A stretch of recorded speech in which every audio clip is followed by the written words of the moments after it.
on this edition of NewsTeam Boulder for Thursday, November 4th, 2021.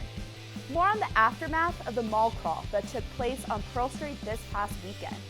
Homecoming is this weekend. We'll tell you more on what to look for at the upcoming events.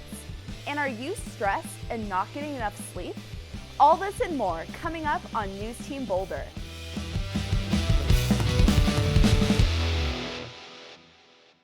Halloween weekend was quite an eventful time for the Buffs. If you were at the mall crawl that took place this past Friday, you are aware of the chaos that unfolded. Hello, and welcome to NewsTeam Boulder. I'm Kaylee Elkin. Boulder is a place with strong positive community, but Halloween weekend, the Pearl Street Mall saw different. NewsTeam's Faye Callahan tells us more. The word safe comes to mind when people think of Boulder, a city that is community-oriented, as it is filled with families and University of Colorado students. Small businesses and restaurants are a place to enjoy the beauty and happiness of this town.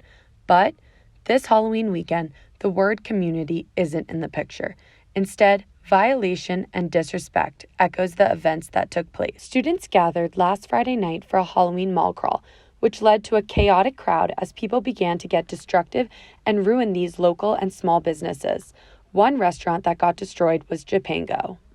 I'm Natalie, I'm a manager here. I would say one of the biggest things that's happened because of this event was just probably our income for our servers and the rest of our employees. Thankfully, we did have some tables left over that we could use to put back on the patio to replace the broken ones, but we did lose some heaters in the process of that. And right now with the pandemic, people still aren't comfortable, for good reason, dining inside 100%. So when we have those tables taken away from us, it's taking away from our guests as well as all of our employees and all the income that they're able to bring home. It wasn't just damage of property that these partygoers created, but it was damage to the income of hardworking people. It also raised large health concerns with such a big crowd. I was at the mall crawl on Pearl Street last Friday night for the Halloween weekend, and I was expecting it to be just a crawl, like something fun to do within the Boulder community. However, certain CU students were being super disruptive, and I just felt like it was disrespectful to the small local businesses and restaurants, and those small acts represent Boulder as a whole and CU Boulder too. The police said they're working hard to find those who violated properties as the city works hard to restore the damage to Pearl Street, and the restaurants are hoping to bring things back to the way they were.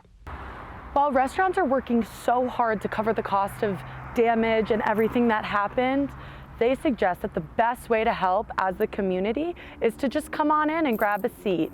I'm Faye Callahan for NewsTeam Boulder.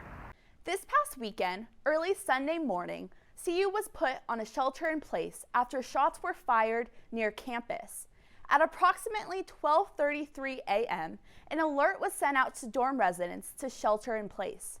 At 1:03 a.m., another alert was sent out saying that the building had been searched and that the suspect was not located. The police lifted the shelter-in-place order around 30 minutes after the initial alert.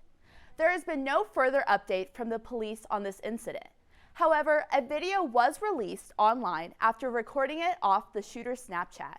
In the video, the shooter announced that his shoes were missing after running from the police and that he took his jersey off that the police used to identify him in their initial report. The shooter did not show any emotions of being remorseful of his actions in this video. On another disheartening note, there has been a few recent cases of sexual assault on campus. The two most recent reports took place late on October 23rd into early October 24th. As well as this past weekend on October 31st, both cases, according to news outlets, took place at the same fraternity house. In response to these ongoing investigations and to call for more action on sexual assault cases on campus, students are marching past the house on 12th Street this Friday evening. These are serious accusations that the student body wants action for and are speaking out against it. Tradition, alumni, and family are three words that comes to mind when thinking of homecoming. Here's NewsTeam's Jessica McCauley with the story.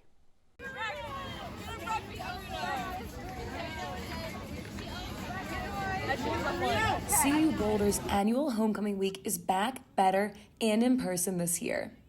Tradition is a huge part of CU Boulder, and just school spirit and everyone supporting each other and just all coming together to celebrate being a Buff. Students were able to enjoy a variety of festivities this week, including free Raising Cane's on Monday, free Cafe Mexicali burritos, and a guest speech by Alex Honnold Tuesday, a senior send-off night at the Rio Wednesday, and the Buff Bash on Fair and Field Thursday.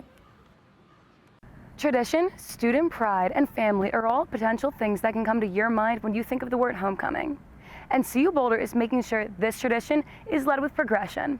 Together We Rise was a new addition to Homecoming Week. It's a career panel that offers advice on how to create a diverse and inclusive workplace while promoting a sense of belonging. Underrepresented implies there's a whole, and then there are some who are trying to become the whole.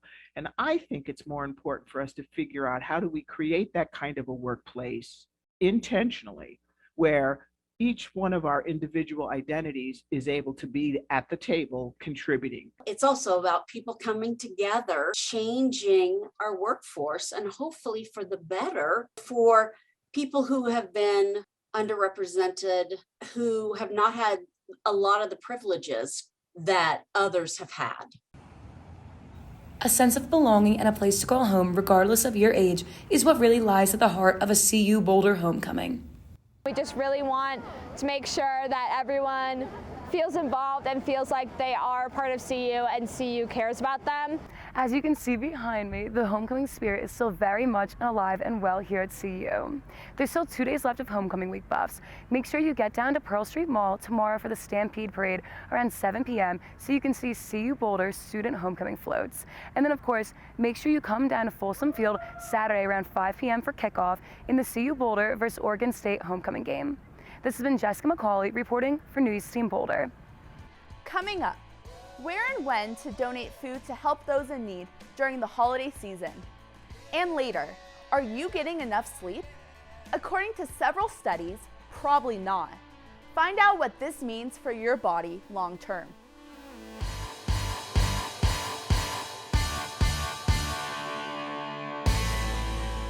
Can't find what you need at the grocery store? Supply chain problems and worker shortages stretch across the globe.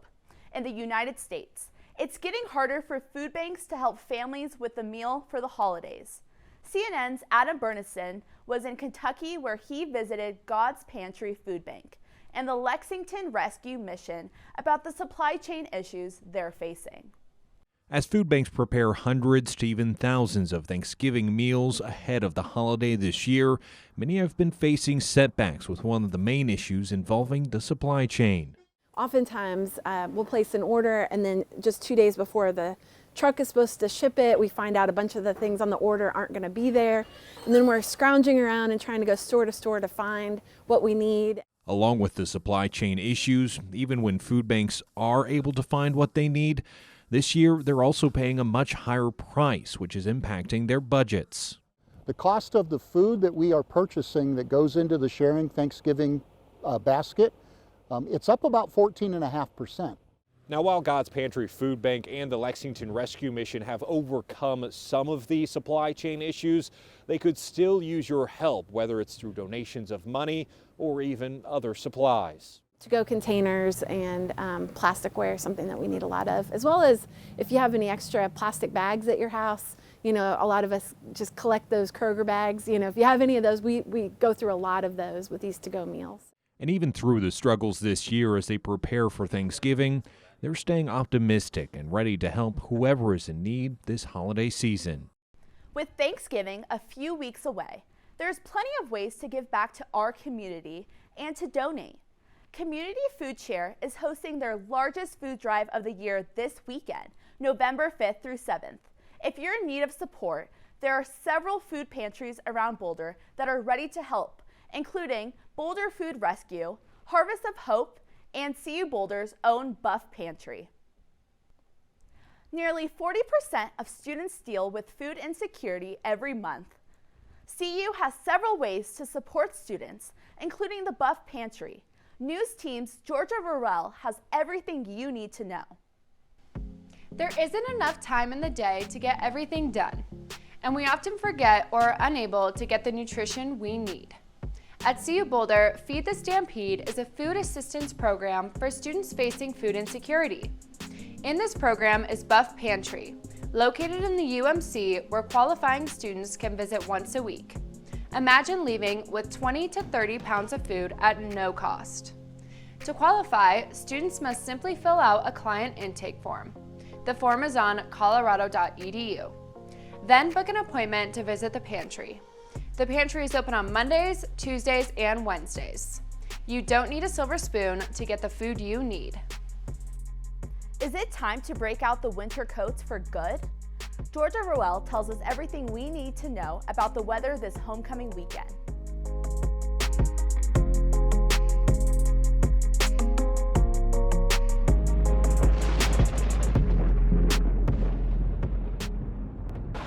Today, people in Boulder can expect a high temperature of 64 degrees and a low of 34 degrees.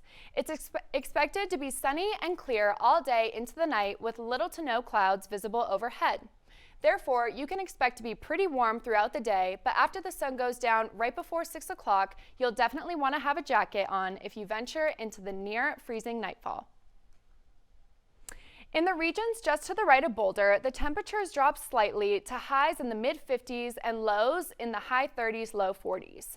In contrast, the areas to the right of Boulder are a bit warmer today with highs in the low 70s. Over the next few days, these trends will remain pretty steady, with lower temperatures close to the Rockies and warmer temperatures to the east. You can see this in an image of the projected forecast for tomorrow, Saturday, and Sunday. Not much visibly changing between these pictures, thus we expect the temperature trends around Boulder to remain more or less steady. Now, looking at the rest of the states, we see rain and mixed precipitation expected on both the West Coast and the Great Lakes region of the country, while in the middle, including Colorado, are looking pretty dry. The West Coast and the bottom states have cold fronts moving in, which could indicate torrential rainfalls and high wind speeds in their near future. The air quality across the country is projected to be decent within the next couple days across most of the country, with only some areas in the west and a few others here and there dropping into the moderate air quality category. Returning to Boulder's weather, temperatures will increase to a high of 70 degrees tomorrow and a low of 45, with again clear blue skies. The unseasonably warm weather will continue into the weekend, with a high of 72 degrees both on Saturday and Sunday. On Saturday, the sky will continue to be clear, but we do expect to see some clouds poke their way in on Sunday. By Monday, we will be back to full sunshine with no clouds, but that temperature will drop slightly to 63 degrees. The warm temperatures in October in Colorado, whether you love them or hate them, must make you wonder what environmental factors are causing them. According to the latest report from the United Nations about climate issues, the UN states the world isn't adapting quickly enough to the climate crisis. The increased droughts, floods, wildfires, and heat waves we've already seen are likely here to stay. The UN Environment Programme's Adaptation Gap report says those issues are impacting low-income countries 5 to 10 times faster than money is flowing into them.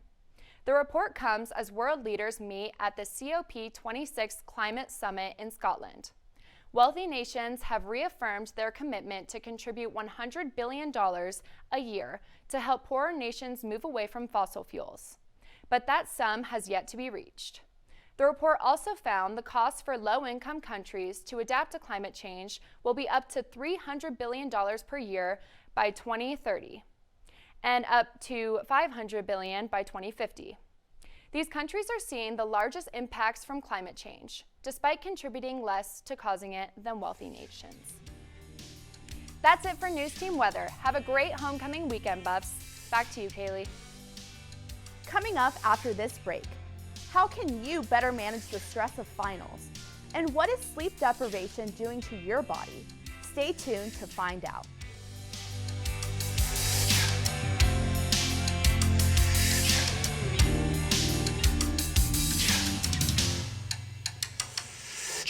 Between picking classes up for next semester and getting ready for finals, November is gearing up to be a crazy month. NewsTeam's Catherine Zamora has some tips to combat that. If school's stressing you out, you're not alone. According to the 2018 College Health Assessment, nearly 90% of college students are overwhelmed at least one time in the semester. And we've all heard the same tips. Stay active and eat well. But that doesn't always work, especially as the semester starts to wrap up. This final season, try aromatherapy, journaling, or just making time away from technology and work. Long periods of high stress can seriously hurt your body's ability to function. So please remember to check in with yourself and your fellow buff. Not sleeping enough might make you irritable, tired, and anxious, but a new study finds it can also affect how you walk. Researchers studied the walking and sleeping patterns of college students at the University of Sao Paulo, Brazil. After some of the students pulled an all-nighter, they were asked to walk to a beat on a treadmill. The sleep-deprived students had difficulty keeping rhythm and sometimes missed beats. Researchers say walking, while once believed to be a fully automated process, is actually influenced by the brain. And a lack of sleep can impact your ability to walk purposefully, avoid obstacles, and keep balance. The study was published in Scientific Reports. CU has been studying sleep for years. Here are some effects that stem from the lack of sleep for students. CU sleep deprivation studies suggest that not getting enough sleep will impact more than just your ability to study. Lack of sleep will also affect your relationships, your liver, muscles, and blood sugar regulation. It's recommended you get consistent hours of sleep. For you buffs who think you can just sleep in on the weekends, the CU study showed that this pattern of weekend recovery sleep did nothing to mitigate some of those health consequences. That's it for this edition of NewsTeam Boulder. Make sure to tune in for the latest news. Follow us on Twitter Buffs to stay informed while on campus. I'm Kaylee Elkin. Thanks for watching. See you next week.